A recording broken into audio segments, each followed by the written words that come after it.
সকলোকে স্বাগতম জনাইছোঁ ইতিমধ্যে আপোনালোকে গমেই পাইছে যোৱাকালি বিএড ডিব্ৰুগড় ইউনিভাৰ্চিটিৰ যিটো এন্ট্ৰেন্স টেষ্ট হৈছিলে তো তাৰে ৰিজাল্ট ঘোষণা কৰিছে আৰু আপোনালোকে হয়তো যিসকলে কোৱালিফাই কৰিছে যিসকলে কাট অফত তেওঁলোকৰ নামটো আছে তো সকলোকে মই আমাৰ পৰিয়ালৰ তৰফৰ পৰা কংগ্ৰেচুলেশ্যন জনাইছোঁ তো আপোনালোকে খুব সুন্দৰভাৱে এতিয়া এডমিশ্যনটো তাতে ডিব্ৰুগড় ইউনিভাৰ্চিটিৰ আণ্ডাৰত লৈ লওক যদি আপোনালোকে গভৰ্ণমেণ্ট কলেজত পাইছে তেতিয়াতো খুবেই ভাল কথা আৰু প্ৰাইভেট কলেজত পালেও কোনো কথা নাই আপোনালোকে অলপ কষ্ট কৰি হ'লেও লৈ লওক কাৰণ জানে 75,000 পদৰ কথা আছে শিক্ষক নিযুক্তিৰ কথা আছে ইতিমধ্যে CM মহোদয়ে ঘোষণা কৰিছে গতিকে 28-29 চনত আপোনালোক পাছ আউট হ'ব আৰু 29 চনত হয়তো আপোনালোকে ডাইৰেক্টলি এটা TCR দিবলৈ পাব সো এটো সম্পূৰ্ণ সম্ভাৱনা আছে সো এটো একেবাৰে মিছ নকৰিব আৰু যদি আপোনালোকৰ অকমান ফাইনান্সিয়ালি প্ৰবলেমো আছে তেতিয়া হলো আপোনালোকৰ গুৱাহাটী ইউনিভাৰ্চিটি এক্সাম এতিয়াও হ'বলৈ বাকি আছে তো গুৱাহাটী ইউনিভাৰ্চিটি এক্সামিনেশ্যন ভালকে দিয়ক ইয়াৰ লগতে বড়োলেণ্ড ইউনিভাৰ্চিটি খুব কম খৰচত কৰিবলৈ দিয়ে তো বড়োলেণ্ড ইউনিভাৰ্চিটি এক্সামিনেশ্যন ভালকে দিয়ক ইয়াৰ লগতে এতিয়াও যদি কাৰোবাৰ কোনোবাই যদি এপ্লাইও কৰা নাই বিএডৰ কাৰণে তেতিয়াহলে ভট্টদেৱ ইউনিভাৰ্চিটি এপ্লাই এতিয়াও হৈ আছে 20 জুলাইলৈকে ভট্টদেৱ ইউনিভাৰ্চিটি এপ্লাই হৈ থাকিব 20 জুলাইলৈকে এপ্লাই হোৱাৰ লগে লগে 2 আগষ্ট তাৰিখে তেওঁলোকৰ এন্ট্ৰেন্স এক্সামিনেশ্যনটো কণ্ডাক্ট কৰিব গতিকে ভট্টদেৱ ইউনিভাৰ্চিটিৰ কাৰণেও ভাল ধৰণে পঢ়ক তো ডেফিনেটলি আপোনালোকৰ ভাল হ'ব ঠিক আছে তো এতিয়া মূল কথাটো হ'ল বিএডৰ কালি লিষ্ট মাৰিছে কাট অফ যাৰ ক্লিয়াৰ হৈছে তো তেওঁলোকে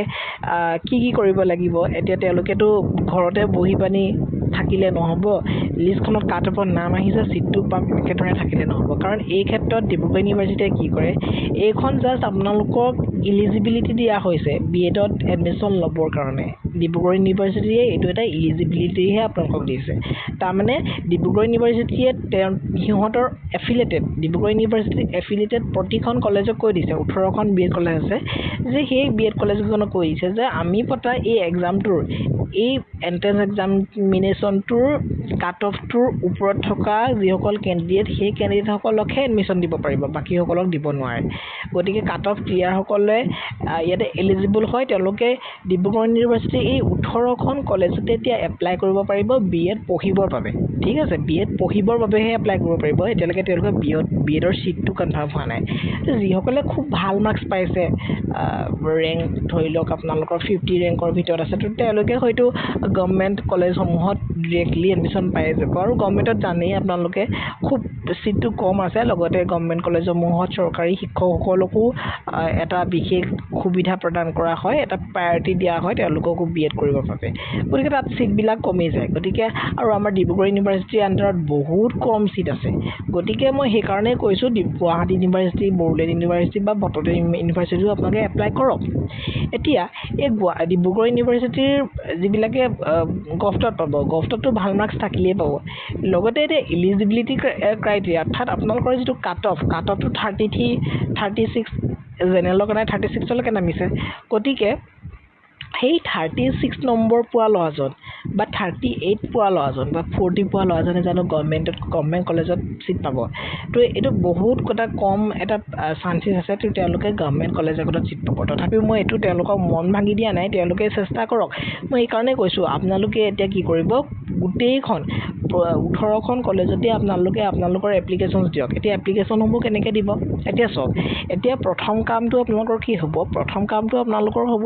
আপোনালোকে প্ৰতিখন কলেজৰ এতিয়া 18খন কলেজৰ লিষ্ট মই কালি দিছো কালি ভিডিঅ'টো খুব সুন্দৰভাৱে বনাইছো আজিও দেখাই দিম সেই 18খন কলেজৰ গোটেই লিষ্ট বিলাক চাই পানি গোটেই কলেজখনৰ অফিচিয়েল ৱেবছাইট যাওক আৰু অফিচিয়েল ৱেবছাইট গৈ ডেইলি আপোনালোকে চেক কৰক এইটো বহুত বেছি ইম্পৰ্টেন্ট কাৰণ বহুতৰে থাকি যায় বহুতে গোটেইখন কলেজত এপ্লাই নকৰে যাৰ বাবে পাছত তেওঁলোকে সিটটো নাপায় ডিব্ৰুগড় ইউনিভাৰ্চিটিৰ কাৰণে কিন্তু এবাৰ এইটো ভুল কৰিব নোৱাৰে কাৰণ this is the last chance তো আপোনালোকে এইটো চান্সতে আপোনালোকে 75,000 ভেকেন্সিত সোমাব পাৰিব ঠিক আছে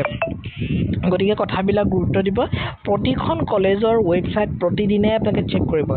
ৱেবছাইট চেক নকৰিলে আমাৰ সৈতে সংযুক্ত হৈ থাকিব আমি ডেফিনেটলি আপোনালোকক সহায় কৰিম আপডেটসমূহ দি থাকিম গতিকে চেনেলটো সাবস্ক্ৰাইব কৰি ৰাখিব গতিকে এই প্ৰতিখন কলেজৰ তেওঁলোকে হয়তো কালিলৈ পৰা বা পৰখিলৈ পৰা তেওঁলোকে কি কৰিব নিজৰ ৱেবছাইটত তেওঁলোকৰ ফৰ্মসমূহ দি দিব আৰু তাতে আপোনালোকক দি দিব যে ৰিকোয়াৰ্ড ডকুমেন্টছ কি ডকুমেন্টছ লাগিব আৰু আপোনালোকক লাষ্ট ডেট দিব লাষ্ট ডেট দি পানি ক'ব যে এনেকৈ ধৰণে 20 জুলাই আগতে আপোনালোকে গোটেইসমূহে এই ডকুমেন্ট হ'ব আমাৰ কলেজত জমা দিব লাগিব আৰু 23 জুলাইৰ পৰা আপোনালোকৰ কাউন্সেলিং হ'ব তো 23 জুলাইত কাউন্সেলিঙত যদি এডমিশ্যনটো হৈ যায় তো ভালেই কথা এটা 20 জুলাইলৈকে আপোনালোকে ডকুমেণ্টসমূহ দিব লাগিব মানে কলেজত গৈ আপোনালোকে ডকুমেণ্ট দিব লাগিব এতিয়া 18খন কলেজত আপোনালোকে অকলে গৈ পিনি দিব পাৰিব জানো ডেফিনেটলি নোৱাৰে কাৰণ একেদিনাই 2-3খন কলেজত দিবলগীয়া হ'ব ধৰি লওক এতিয়া ডিব্ৰুগড় দিবলৈ গ'ল আপোনাৰ লখিমপুৰৰ ল'ৰা এটাই ডিব্ৰুগড় দিবলৈ গ'ল ডিব্ৰুগড়ৰ গোটেই 5খনত একেদিনাই দি দিলে তো তেনেকৈ ধৰণে আৰু ডিব্ৰুগড়ত দিয়া দিনাখনেই আপোনাৰ যদি কোনোবা ব্ৰাদাৰ আছে ৰিলেটেড বা আপোনাক হেল্প কৰিবলগীয়া কোনোবা মানুহ আছে তেনেকুৱা মানুহক আপুনি ক'ব পাৰে যে তিনিচুকীয়াখনতো আপুনি দি আহকগৈ তেতিয়া তেনেকৈ ধৰণে আপোনালোকে এইটো নহয় যে আপোনালোকে নিজেই গৈ পিনি কলেজখনত দিবগৈ লাগিব আপোনালোকৰ ৰিলেটিভছ বা আপোনালোকৰ নিজৰ ফ্ৰেণ্ডছকো সেইখিনি সহায় ল'ব পাৰে ফ্ৰেণ্ডছৰ পৰাও চ' সেইখিনিয়ে কথা গতিকে মই কৈছোঁ যিসকলৰ মাৰ্কছ অকণমান কম আছে গোটেই 18খন কলেজতে আপোনালোকে আবেদন কৰিব এইটো কেতিয়াও মিছ নকৰিব আৰু আপোনালোকে তেওঁলোকৰ ৱেবছাইটসমূহ চাই থাকিব ৰেগুলাৰলি কাৰণ কেতিয়া গুচি যায় আপোনালোকে গম নাপাব ঠিক আছে আৰু পইচা সাজু ৰাখক যিহেতু প্ৰাইভেট কলেজত অকণমান কষ্টলি হয় ঠিক আছে তো এইখিনি কথা চাগে আপোনালোক সকলোৱে জানেই আৰু নতুনকৈ ক'বলগীয়া ডেফিনেটলি বিশেষ কথা নাই নেক্সট আহিলে নাম নহা প্ৰাৰ্থীসকলে কি কৰিব মই বাৰে প্ৰতি কৈছোঁ নাম নহা প্ৰাৰ্থীসকলে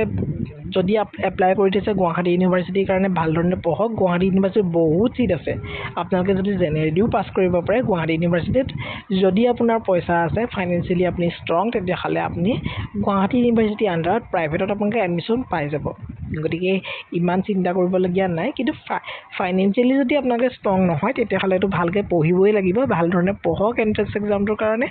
লগতে বড়োলেণ্ড ইউনিভাৰ্চিটি আছে বড়োলেণ্ড ইউনিভাৰ্চিটিত বহুত বেছি এটা ফ্ৰেণ্ডলি প্ৰাইজত তেওঁলোকে BEd কোৰ্চটো কৰায় এতিয়া ৰিচেণ্ট ভট্টদেৱ ইউনিভাৰ্চিটি আহি আছে ভট্টদেৱ ইউনিভাৰ্চিটিটো আপোনালোকে আবেদন কৰি থওক আৰু খুব সুন্দৰভাৱে এক্সামিনেশ্যনটো দিয়ক ঠিক আছে মই সেইখিনি কথাই ক'ম যিসকলৰ নাই অহা প্ৰাৰ্থী গতিকে ভট্টদেৱ ইউনিভাৰ্চিটিটো লাষ্ট চান্স আৰু এই বছৰত আপোনালোকে BEd এপ্লাই কৰিবলৈ নাপায় আমাৰ অসমত গতিকে 2026-28 বৰ্ষত যদি আপোনালোকে BEd কৰিম বুলি ভাবিছে এই এক্সামকেইটা ভাল ধৰণে দিয়ক এইকেইটা দিন আৰু BEdত আপোনালোকে এডমিশ্যনটো পাওক এতিয়া নেক্সট যদি চাবলৈ যাওঁ কলেজসমূহৰ কথা বহুতে সুধি থাকে মই এটা ভিডিঅ'ত খুব সুন্দৰভাৱে কৈ থৈছোঁ আজি অলপ দেখাই দিছোঁ ডিব্ৰুগড় ইউনিভাৰ্চিটিৰ আণ্ডাৰত এইকেইখন কলেজ আছে 5খন ডিপাৰ্টমেণ্ট অফ এডুকেশ্যন যিখন ডিব্ৰুগড় ইউনিভাৰ্চিটিৰ ডিৰেক্ট কেম্পাছ হয় তো তাতে 60টা পোষ্ট গভটৰ কাৰণে আছে ডায়েট ডিব্ৰুগড়ত আছে 50টা পোষ্ট যিখন গভটৰে হয় বাকী Chandrakanta Hazarika college Namrup college of teacher education Parijat academy teacher education এইকেইখন প্ৰাইভেট হয় আৰু প্ৰাইভেট কেইখনত আপোনালোকৰ ক্ৰমে 60টা 50টা আৰু 100টা চিট আছে ঠিক একেধৰণে ধেমাজি ডিষ্ট্ৰিক্টত দুখন ইনষ্টিটিউশ্যন আছে 50টা চিট ধেমাজি ডায়েটত আছে যিখন নেকি গভৰ্ণমেণ্ট হয় আৰু ধেমাজি PG ট্ৰেইনিং কলেজত আপোনালোকৰ 60টা পোষ্ট আছে গোলাঘাট ডিষ্ট্ৰিক্টত আপোনালোকৰ চিটি আছে তাৰমানে চেণ্টাৰ ফৰ টিচাৰ এডুকেশ্যন তাতে 100টা পদ আছে আৰু ইয়াতে গভট হয় এখন যোৰহাট ডিষ্ট্ৰিক্টত আপোনালোকৰ 4খন ইনষ্টিটিউশ্যন 4খন আছে diet Jorhat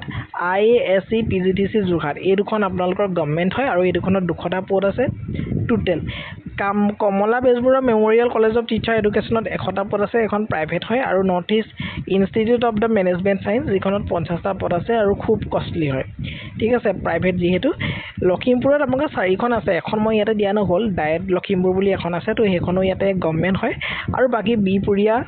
PG training college of teacher education Lakhimpur PG training college এইকেইখন প্ৰাইভেট হয় ঠিক আছে 50টা 60টা আৰু 60টা পদ ইয়াতে দেখা পোৱা গৈছে তিনিচুকীয়াত আপোনালোকৰ আছে কলেজ অফ টিচাৰ এডুকেশ্যন তাতে 60টা পদ ইয়াতে দেখা পোৱা গৈছে গতিকে সেইখিনিয়ে মই ভাবিছোঁ এইখিনি তথ্যই আপোনালোকক হেল্প কৰিব এতিয়া কথাটো আহিলে আপোনালোকৰ কিমান প্ৰাইচ তাৰমানে কোৰ্চসমূহৰ ফিজ কিমান হ'ব হয়নে এইখিনি মই তেওঁলোকৰ অফিচিয়েল ৱেবছাইটৰ পৰা কালেক্ট কৰি পিনি আপোনালোকক দিছোঁ কলেজবিলাকৰ ফিজ ষ্ট্ৰাকচাৰটো গম পালে ডেফিনেটলি আপোনালোকৰ সুবিধা হ'ব এডমিশ্যন ল'বলৈ তো চন্দ্ৰকান্ত হাজৰিকা কলেজখনত আপোনালোকৰ 85,000 পাৰ ইয়েৰ অৰ্থাৎ দুবছৰত আপোনালোকৰ 170 লাখ আপোনালোকৰ ইউজ হ'ব মানে 1,70,000 আপোনালোকৰ ইয়াতে পে' কৰিব লাগিব দুবছৰত লগতে আৰু ধৰি লওক আপোনালোকৰ 2 লাখত আপোনালোকে গোটেই কোৰ্চটোত ওলাই আহিব পাৰিব next Namrup college of teacher education তাতে আপোনালোকৰ প্ৰায় 1 লাখ বা 1 লাখৰ ওপৰত আপোনালোকে ইয়াতে খৰচ কৰিব লাগিব next Dhemaji post graduate training college তাতে আপোনালোকৰ প্ৰায় 65,800 কোৰ্স ফিজ হয় next college of teacher education তাতে তিনিচুকীয়াৰ যেটো হয় তো তাতে 78,500 আপোনালোকে গোটেই কোৰ্সটো ক্লিয়াৰ কৰিব পাৰিব ইয়াতে আমি অন্যটা সোৰ্স পাইছিলো তাৰ পৰাও আমি এখিনি লৈ আহিছিলো ইয়াতে যদি চাই ডাইৰেক্ট ডিব্ৰুগড়ত আপোনালোকৰ একেবাৰে যেহেতু গভৰ্নমেন্ট হয় 27000 টকা আপোনালোকৰ দুবছৰীয়া কোৰ্স ফিজ লাগিব ডাইৰেক্ট জুৰখাটতো ঠিক একে ধৰণে 28000 টকা ডাইৰেক্ট ধেমাজি 30000 টকা আপোনালোকৰ আইএসসি জুৰহাট এটো গভৰ্নমেন্ট হয় 28355 টকা সিটি তিনিচুকীয়াত আপোনালোকৰ মই অলপ আগতে এটা দাম কৈছিলো তো তাৰ লগতে এটো আপোনালোকে চাই থাকক কাৰণ এটো মই কনফাৰ্মেশন পোৱা নাই 78,500 বুলি মই এঠাইত পালো আৰু এঠাইত কৈছে এটো 1,30,000 হ'ব বুলি কৈছে সিটি ঢকুৱাখানাৰ ক্ষেত্ৰত 1,40,000 বিপুৰীয়া PGT college 1,60,000 Dhemaji PGT college আপোনালোকৰ 1,66,000 আৰু চন্দ্ৰকান্ত বেজবৰুৱা 1,70,000 যেটো নেকি মই পূৰ্বতে কৈ আহিছো গতিকে এটো একেবাৰে একুৰেট ডাটা হয় গতিকে এইখিনিয়ে তাৰমানে গভৰ্নমেন্ট কলেজ বিলাকত যদি আপোনালোকে কৰিবলৈ পায় তেতিয়া হলে দুবছৰত আপোনালোকৰ প্ৰায় 27ৰ পৰা 30,000 ভিতৰত গোটেইকেইখন গভৰ্নমেন্ট কলেজতে যদি লয় তো শেষ হৈ যাব নেক্সট আহিলে সিটি যিবিলাক কলেজ সেই কলেজ বিলাক যদি প্ৰাইভেট হয় তেতিয়া হলে 1.3 লাখৰ পৰা 1.8 লাখৰ ভিতৰত আপোনালোকৰ গোটেই কোৰ্সটো কৰিব পাৰিব নেক্সট প্ৰাইভেট পিজিটি বা বিএড কলেজ বিলাকৰ কাৰণে 1.60 to 1.8 এনেকুৱা ধৰণৰ লাখৰ ভিতৰত আপোনালোকে গোটেই কোৰ্সটো শেষ কৰিব পাৰিব তো এইখিনিয়ে তথ্য বৰ বিশেষ ক'বলগীয়া নাই মই ভাবিছো ভিডিওটো আপোনালোকৰ কাৰণে হেল্পফুল হ'ব আৰু কিবা যদি জানিবলগীয়া থাকে ডেফিনেটলি আমাৰ সৈতে আপোনালোকে কন্টাক্টত থাকিব আৰু আমি প্ৰতিখন কলেজৰ যেতিয়া ষ্টাৰ্ট হ'ব কাউন্সেলিং হ'ব আমি ডেফিনেটলি আপোনালোকক ভিডিওৰ যোগেৰে জনাই দিম ঠিক আছে তো ইমানে আছে ভিডিওটো মই ভাবিছো ভিডিওটো আপোনালোকৰ কাৰণে হেল্পফুল হ'ব আৰু হেল্পফুল হ'ব বুলি যদি ভাবিছে ডেফিনেটলি নিজৰ ফ্যামিলি ফ্ৰেণ্ডছৰ সৈতে ভিডিওটো শ্বেয়াৰ কৰি দিব thank you so much see you next video